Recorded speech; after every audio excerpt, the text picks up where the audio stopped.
Praise the lord. మన ప్రభువైన యేసుక్రీస్తు వారి శ్రేష్టమైన నామంలో మీ అందరికీ కూడా వందనాలు. ఈరోజు ఆ పరమ తండ్రి మనందరినీ ప్రేమించి అనుగ్రహించినటువంటి వాగ్దానము, నిరీక్షణకు ఆధారము లేనప్పుడు అతడు నిరీక్షణ కలిగి నమ్మెను. రోమిలకు రాసిన పత్రిక 4వ అధ్యాయం 18వ వచనం. Against all hope Abraham in hope believed. Romans chapter 4 verse 18. ఈరోజు ఆ పరమ తండ్రి మనందరినీ ప్రేమించి అనుగ్రహించిన కృపావార్తను బట్టి ధ్యానించుకుందాము. మనం నిత్యం సేవిస్తున్న మన దేవుడు నిరీక్షణకు ఆధారాన్నిచ్చేవాడండి.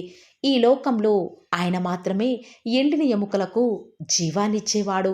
షారోనును సైతం చిగురింప చేయగలిగేవాడు. ఆకోరు లోయను సైతం నిరీక్షణ ద్వారంగా చెయ్యగలడు. ఈనాడు మన ఆత్మీయ జీవితంలో దేవుని సహాయం కోసం ఎదురు చూస్తున్న మనం ఎదురు చూసేది పొందుకుంటామనే కొంత నమ్మకం ఉంటేనే దేవుని మీద నిరీక్షణ ఉంచుతామండి. ఆయన సహాయం కోసం ఎదురు చూస్తాము.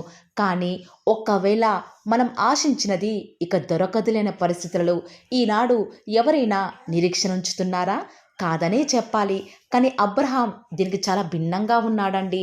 వాస్తవానికి అబ్రహాం యొక్క వయస్సు 100 సంవత్సరాలు. అలాంటి వయస్సులో శారా యొక్క గర్భం మృతతుల్యమైంది. పిల్లలు పుడతారనే నమ్మకం కూడా వాస్తవానికి వారికి ఆ సమయంలో లేకపోవచ్చు. వారి యొక్క ఉన్న పరిస్థితులలో దేవుడు సహాయం చేస్తాడు అని ఆయన మీద నమ్మకం ఉంచడం కూడా బొత్తిగా అర్థం లేనిది. అబ్రహాంకి కూడా తెలుసండి ఆ ముసలితనంలో పిల్లలు కలుగరు అని.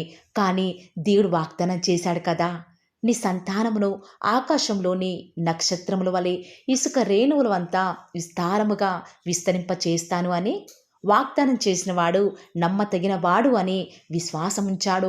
బహుశా ఆ యొక్క ముసలితనంలో ఉన్న వృద్ధ దంపతులను చూసి అందరూ నవ్వుకోవచ్చు, ఎన్నో మాటలు అనవచ్చు. కానీ దేవుడు వారికి ఇస్సాకును వాగ్దాన పుత్రునిగా ఇచ్చేదాకా వారు ఎంత మాత్రమో కూడా ఎక్కడా కూడా దేవుని మీద అవిశ్వాసం చూపలేదు ప్రియులారా. ఎక్కడా కూడా దేవుని వెంబడించడం మానలేదు. దేవుణ్ణి గ్రుడ్డిగా నమ్మారు కాబట్టే దేవుడు అసాధ్యమైన కార్యాన్ని సైతం వారి జీవితాలలో వారి యొక్క నమ్మిక చొప్పున సాధ్యం చేస్తూ వస్తూ ఉన్నాడు. ఈరోజు దేవుడు నాతో ఏం మాట్లాడుతాడా అని ఎదురు చూస్తున్న నీతో అంటున్నాడు. ఏంటో తెలుసా? నువ్వు నా మీద ఉంచిన నమ్మికే నువ్వు సమస్తం పొందుకునేలాగా చేస్తూ ఉంది అని. ఈ లోకంలో ఏమీ లేకపోయినా ఎన్ని కొరతలు ఉన్నా బ్రతకవచ్చు. కానీ దేవుని మీద నిరీక్షణ లేనిదే ఒక్క క్షణం కూడా మనం జీవించలేము ప్రియులారా. ఆనాడు దేవుడు అబ్రహాంకి కేవలం ఒక్క వాగ్దానం ఇచ్చాడు. కానీ ఈనాడు నీ అవసరానికి తగినట్లుగా నీ దేవుడు నీకు ఎన్నో వాగ్దానాలు ఇస్తున్నాడు కదా. కానీ ఈనాడు బహుశా నువ్వు ఎదుర్కొనే పరిస్థితులకు నీ దేవుడు చేసిన వాగ్దానానికి ఏం సంబంధం లేకపోవచ్చు. అయితే దేవుడు నీ పట్ల తన కార్యాన్ని జరిగించబోతున్నాడు. ఆశ్చర్యంగా ఉంది కదా. అవును ప్రియులారా, దేవుని యొక్క వాగ్దానం మన జీవితంలో ఎప్పుడు నెరవేరుతుందో తెలుసా? దేవుడు చేసిన వాగ్దానానికి మనం ఎదుర్కొనే సమస్యలకు ఏమాత్రమో కూడా పొంతలేనప్పుడు ఇక ఈ యొక్క కార్యం జరగదులే అని దేవుని మీద ఎప్పుడైతే మనం ఆశలు వదులుకుంటున్నామో దేవుడి యొక్క తన ప్రణాళికలను మన జీవితంలోనికి కార్యరూపం దాల్చేలాగా చేస్తాడండి. ఈనాడు మారుతున్న పరిస్థితులను బట్టి మనం దేవుని వద్ద నుంచి రుజువులను అడుగుతున్నాము. ఆధారం లేనిదే దేవుని నమ్మటం లేదు. అందుకే ఈనాడు మన జీవితంలో ఆశించదగ్గ దేవుని కార్యాలను చూడలేని వారిగా ఉన్నాము. ఆనాడు యోబుకి ఆఖరికి ఏం మిగిలిందనండి? దేవుని మీద నిరీక్షణ ఉంచాడు. సమస్తం కోల్పోయానని దేవుని మీద నమ్మకాన్ని వదిలివేయాలి కదా. నా దేవుడిక నాకేం చేశాడు అనే విశ్వాసాన్ని కోల్పోవాలి కదా. అయినా కూడా యోబు తన యొక్క ప్రతికూల పరిస్థితులలో సైతం ఇంకా దేవుని మీద పెట్టుకున్న నమ్మకాన్ని రెట్టింపు చేస్తూ వస్తూ ఉన్నాడు. శ్రమ ఎదురయ్యే కొలది, శ్రమ తన జీవితంలో దేవుడు అనుమతించే కొలది కూడా ఇంకా కూడా తన యొక్క నిరీక్షణను రెట్టింపు చేస్తూ వస్తూ ఉన్నాడు. అందుకే దేవుడు యోబు యొక్క నమ్మకాన్ని బట్టి తనకు రెండంతల మేలును చేస్తూ వస్తూ ఉన్నాడు. ఈనాడు దేవుని మీద ఎంత ఆధారపడినా, ఎంతగా ఆయన యొక్క సహాయం కోసం కళ్ళు కాయలు కాచేలా నిరీక్షించినా కూడా నేటి వరకు నీ జీవితంలో ఏ కార్యాలు లేవని దుఃఖిస్తున్నావా? అయినా పర్వాలేదు, నీ యొక్క నిరాధారణ స్థితిలో కూడా దేవునిపై ఇంకా విశ్వాసం ఉంచు. నీ పరిస్థితులను బట్టి కుమిలిపోకుండా పదే పదే జరిగిపోయిన సంగతులను గుర్తు చేసుకోకుండా నీ దేవుణ్ణి స్తుతించు. ఈనాడు నువ్వు ఎదుర్కొంటున్న ప్రతి శ్రమలు అవి ఎక్కువయ్యే కొలది దేవుని మీద నిరీక్షణ ఉంచడం కొంచెం కష్టమైన పనేనండి. అయినప్పటికీ కూడా నువ్వు దేవుని నమ్మాలి. దేవుని కార్యం చూసేదాకా ఆయన మీద విశ్వాసం కోల్పోకు. ఈనాడు ఇక ఈ యొక్క జాబు రాదులే, ఈ యొక్క వివాహము జరగదులే, నా యొక్క అప్పులను నేను ఎలా తీర్చాలి, నా చుట్టూ ఉన్నవారు నా సొంత బంధువులే, ఆఖరికి నా తల్లి నా తండ్రి నా పరిస్థితులకు తగ్గట్టు నన్ను వదిలివేశారే, నా జీవితంలో ఏమీ సాధించలేనని ఇంకా నువ్వు దేవుని మీద ఎందుకు నమ్మకం ఉంచుతున్నావు అని అనేకులు ఈనాడు నిన్ను హేళనగా మాట్లాడుతున్నారా, నిన్ను బాధ పెడుతూ వస్తూ ఉన్నారా, నీ దుఃఖాన్ని ఇంకా రెట్టింపు చేస్తూ వస్తూ ఉన్నారా, నీ యొక్క అనారోగ్య పరిస్థితులు ఇక నయం కావని, నీ దేవుని మీద పెట్టుకున్న నమ్మకాన్ని విడిచిపెట్టు అని అనేక మంది నీ యొక్క దేవుని కార్యాలను చులకన చేసి మాట్లాడుతూ వస్తూ ఉన్నారా. అయినా కూడా ఈ యొక్క సమస్యలను సుడిగుండం నుంచి నా దేవుడు తప్పకుండా నన్ను విడిపిస్తాడు అని నువ్వు ఎప్పుడైతే దేవుని మీద నిరీక్షణ ఉంచుతావో, దేవుడు ఖచ్చితంగా ఆనాడు అబ్రహాం జీవితంలో అసాధ్యమైన సైతం సాధ్యం చేసిన నీ దేవుడు ఈనాడు సమస్తాన్ని కూడా నీ జీవితంలో సాధ్యం చేస్తాడు. ఇక నా జీవితం అంతా అయిపోయిందని ఆనాడు యోసేపు దేవుని మీద నిరీక్షణ ఉంచకపోతే ఐగుప్తు యొక్క కరువును తీర్చేవాడండి. ఆనాడు సింహాల బోనులో ధాన్యాలను వేస్తూ వస్తూ ఉన్నప్పుడు ఈ యొక్క సింహాల నోటికి నేను ఆహారం అయిపోతాను అని దేవుని మీద నిరీక్షణ కోల్పోతే ఆనాడు దానియేలు దేవుని యొక్క కార్యాలు చూడగలిగేవాడండి. ప్రియులారా, ఆనాడు పౌలు సీలలను రాత్రి ఆ యొక్క జైలులో బంధిస్తూ వస్తూ ఉన్నప్పుడు వారు ఏమాత్రమూ కూడా కృంగిపోకుండా దేవుని స్తుతించారు. దేవుని మీద ఆధారపడుతూ వచ్చినప్పుడు, ఆయన మీద నిరీక్షణ ఉంచుతూ వచ్చినప్పుడు ఖచ్చితంగా సహాయం చేస్తాడు అని నమ్ముతూ వచ్చినారు కాబట్టే వారి జీవితాల్లో విజయం చూస్తూ వస్తూ ఉన్నారు. ఇలా చెప్పుకుంటూ పోతే ఎంతోమంది భక్తులు దేవుని మీద ఆధారపడ్డారు, నిరీక్షణ ఉంచారు కాబట్టే విజయాన్ని పొందుతూ వస్తూ ఉన్నారు. ఈరోజు ఎవరైతే ఈ మాటల మీద నిరీక్షణ ఉంచుతూ వస్తూ ఉన్నారో వారి జీవితాలలో ఆ పరమ తండ్రి ఇంత మంచి వాగ్దానం నెరవేర్చులాగున అందరం కలిసి ఏక మనసుతో ప్రార్థనలో ఏకీభవిద్దామా ప్రియులారా. ప్రార్థన. నన్ను మమ్మల్ని మిక్కిలిగా ప్రేమించిన మా ప్రియ పరలోకమందున మా తండ్రి, జీవం కలిగిన దేవా, మీ బంగారు పాదములకు లెక్కలేని స్థుతులు స్తోత్రాలు చెల్లించుకుంటూ వస్తూ ఉన్నాము తండ్రి. నిజముగా తండ్రి, మీరు మమ్మల్ని ప్రేమించినారు, మమ్మల్ని జ్ఞాపకం చేసుకున్నారు, మమ్మల్ని పోషిస్తున్నారు.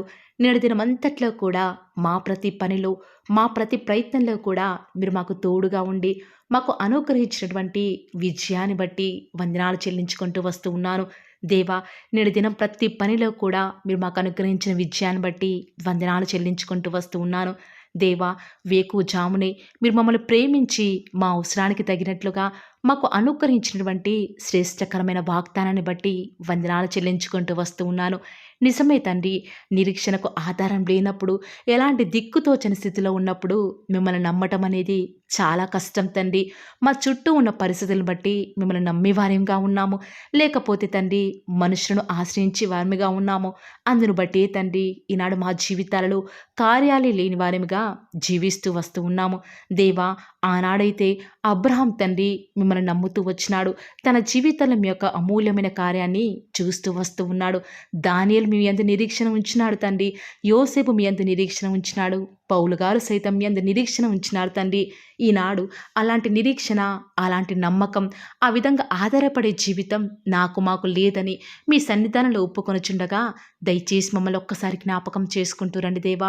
మా యొక్క ప్రతి పరిస్థితులలో కూడా మీరే మాకు చాలని దేవుడుగా ఉంటూ వస్తారని కూడా ప్రార్థిస్తూ వస్తూ ఉన్నాను తండ్రి.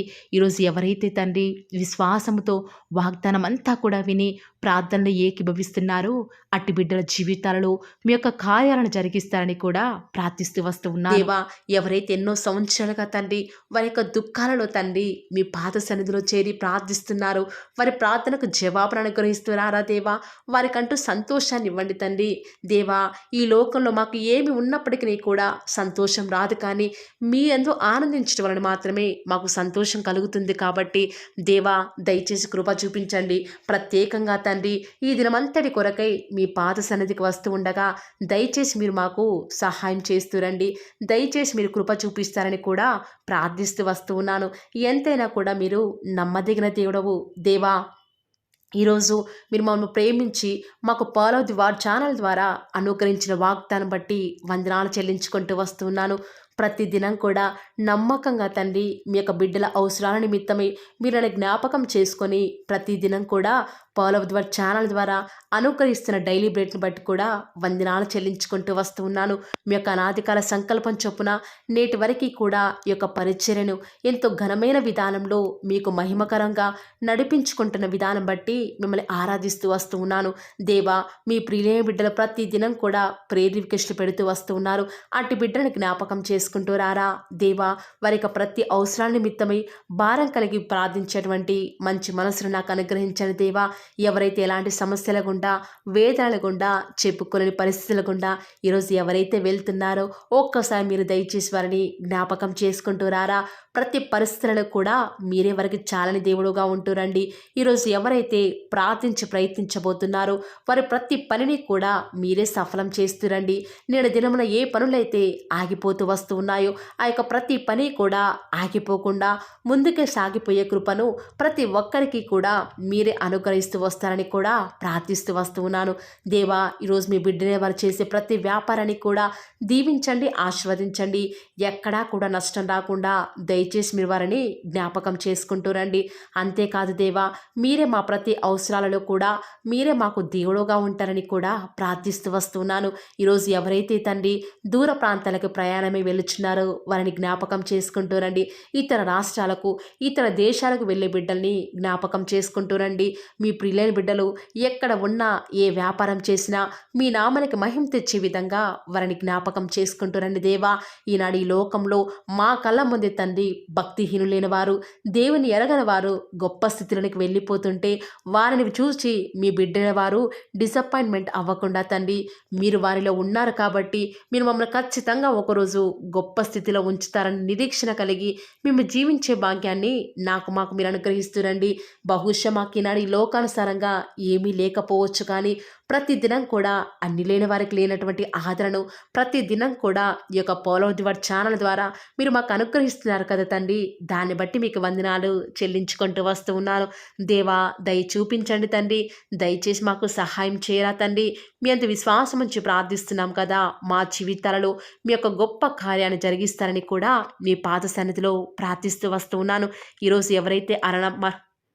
ఈరోజు ఎవరైతే తండ్రి దుఃఖంలో వేదనలో చెప్పుకోలేని పరిస్థితులలో తండ్రి అనారోగ్యాల గుండా వెళ్తున్నారో, ఐసీయూలలో ఉన్నారు, జనరల్ వార్డులలో ఉన్నారో తండ్రి, ఎవరైతే హాస్పిటల్ చెకప్ కొరకే వెళ్తూ వస్తూ ఉన్నారో తండ్రి, ఎవరైతే మరణపు పడకలో తండ్రి లేవలేని స్థితిలో తండ్రి మృత్యుతో పోరాడుతూ తండ్రి కనీస ప్రార్థనలు ఏకీభవించినటువంటి నిస్సహాయ స్థితిలో ఉన్నారో అట్టి బిడ్డల కొరకు ఈరోజు భారం కలిగి ప్రార్థిస్తున్నాను. ఒక్కసారి మీరు వారిని జ్ఞాపకం చేసుకుంటూ రారా దేవా. దయచేసి మీరు వారి యందు కృప చూపించండి తండ్రి. ఎవరు ఎలాంటి మరణకర పరిస్థితిలో ఉన్నప్పటికీ నీకు తండ్రి మీరే వారిని ఆజ్ఞాపించండి తండ్రి. వారిని లేవనెత్తండి. మా ప్రతి పరిస్థితులలో కూడా మీరే మాకు చాలని దేవుడుగా ఉంటారని కూడా మీ పాద సన్నిధిలో ప్రార్థిస్తూ వస్తున్నాను. ఈరోజు ఎవరైతే పిల్లలు లేరని బాధపడుతున్నారో వారికి సంతానాన్ని అనుగ్రహించని దేవా. ఈనాడు సంతు లేని దానిని కుమారులు గల సంతోషం గల తల్లిగా చేస్తానని వాగ్దానం చేసిన దేవా, దయచేసి సహాయం చేయండి. అబ్రహాం వాళ్ళను దీవించని తండ్రి. వారి యొక్క సంతానము ఇసుక రేణువుల వలె విస్తరించుటకు గాను మీరే వారికి సహాయం చేస్తారని కూడా ప్రార్థిస్తూ వస్తూ ఉన్నాను. డెలివరీ కొరకే సిద్ధపడుచున్నటువంటి గృహిణులను జ్ఞాపకం చేసుకునండి. గర్భిణీ స్త్రీలను ఆశీర్వదించని తండ్రి. తల్లి బిడ్డలకు క్షేమకరమైన ఆరోగ్యాన్ని మీరే వారికి అనుగ్రహిస్తూ వస్తారని కూడా ప్రార్థిస్తూ వస్తూ ఉన్నాను. దేవా, ప్రత్యేకించి తండ్రి ఉద్యోగం లేదని బాధపడుతున్న యవ్వనస్తుల జ్ఞాపకం చేసుకోరా తండ్రి. వారి యొక్క ప్రతి పరిస్థితులలో కూడా మీ యొక్క సహాయాన్ని కోరుకొనిచుండగా దయచేసి కృప చూపించండి. మీరే వారికి తోడుగా ఉంటూ వస్తారని కూడా ప్రార్థిస్తూ వస్తూ ఉన్నాను. దేవా, ప్రత్యేకించి తండ్రి వివాహం ఆలస్యమైపోతుందని ఎంతోమంది ఆడబిడ్డలు యవ్వనస్తులు దుఃఖంలో ఉన్నారు. ఎన్నో ఉపవాస ప్రార్థనలు చేస్తూ ఉండవచ్చు. దేవా, దయచేసి వారు భారం కలిగి చేస్తున్న ప్రార్థనను అంగీకరించి తగిన సమయంలో తండ్రి వారి యొక్క వివాహం జరుగుట ద్వారా మీ నామానికి మీరే మహిమ తెచ్చుకుంటూ వస్తారని కూడా ప్రార్థిస్తూ వస్తూ ఉన్నాను. ఇంకా తండ్రి ఎవరైతే తండ్రి చెప్పుకోలేని సమస్యల చేత ఇరుగు పొరుగు వారి దేవా సమస్యల చేత బాధపడుతున్నారో వారిని జ్ఞాపకం చేసుకొని వారికి సంతోషాన్ని అనుగ్రహిస్తారని, ఇప్పటివరకు కూడా చేస్తూ వచ్చిన ప్రార్థన అంగీకరించినారని నమ్ముచూ స్తుతిస్తూ యేసుక్రీస్తు నామమున స్తుతించి ప్రార్థించి వేడుకొనుచున్నాం తండ్రి. ఆమేన్.